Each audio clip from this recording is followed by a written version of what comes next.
একটা সময় ছিল মাঠে ঘাটে আওয়াজ উঠত, কখনো ফুটবল, কখনো ক্রিকেট, আবার কখনো টুর্নামেন্ট।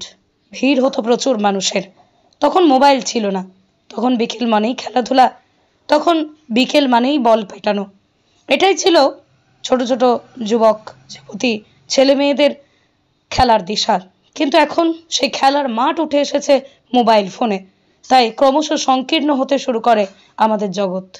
ছেলেমেয়েরা মোবাইলে খেলা ছাড়া কিচ্ছু জানে না, মাঠ বিমুখ তারা।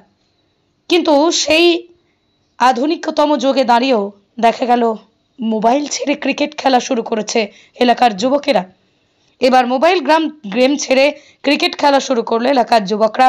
শামসেরগঞ্জের দুর্গাপুর গ্রামে এমনই চিত্র ধরা পড়লো আমাদের ক্যামেরায়। একেবারেই ঠিক গ্রাম্য পরিবেশে যেমন আগে খেলা হতো, ঠিক সেই পুরনো চিত্রই কোথাও গিয়ে আবার ধরা পড়লো আমাদের ক্যামেরায়। দেখুন মন ভালো করা সেই ছবি।